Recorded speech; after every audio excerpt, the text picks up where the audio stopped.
ایک نصیحت زبردست انداز میں۔ میاں بیوی کہیں جا رہے تھے۔ عورت حسب معمول بہت بنی سوری ہوئی تھی اور ٹیکسی کے انتظار میں کھڑے تھے۔ اتنے میں ٹیکسی آئی اور وہ اس میں بیٹھ گئے۔ کچھ دیر بعد ٹیکسی ڈرائیور نے کہا، اپنی وائف سے بولیں یہ لپسٹک اتار دیں، مجھے اچھی نہیں لگ رہی۔ یہ سنتے ہی شوہر نے غصے سے اس کا گریبان پکڑ لیا اور بولا، تیری یہ ہمت کیسے ہوئی جو تو نے یہ بات بولی؟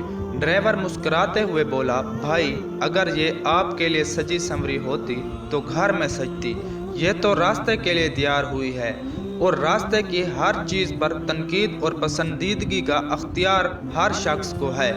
مرد کا غصہ جھاگ کی طرح بیٹھ گیا اور رومال نکال کر اپنی بیوی سے کہا، اپنا میک اپ صاف کر لو۔ شاید اس بات میں حقیقت نہ ہو، من گھڑت واقعہ ہو، مگر ایک سچائی ہے، یہ عورتیں واقعی اپنے شوہر کے لیے کم اور لوگوں کے لیے زیادہ تیار ہوتی ہیں۔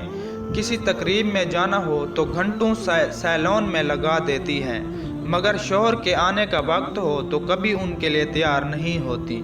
اچھے کپڑے کیا، صاف کپڑے بھی نہیں بدلتی، صبح سے شام ایک ہی لباس میں گھومتی رہتی ہیں، سر جھاڑ مہینہ پھاڑ، جبکہ ہمارے مذہب میں دور جاہلیت کی طرح تیار ہو کر باہر نکلنے سے منع فرمایا گیا ہے۔ یہ نہیں کہا تم اپنے گھروں میں بھی سجا سنورا نہ کرو، بلکہ کہا ہے یہ باعث شوہر کے لیے ہے، مگر ہم اس کے برعکس ہوتے ہیں۔ شاید یہی وجہ ہے کہ مرد کو دوسرے کی بیویاں اور اپنے بچے زیادہ اچھے لگتے ہیں۔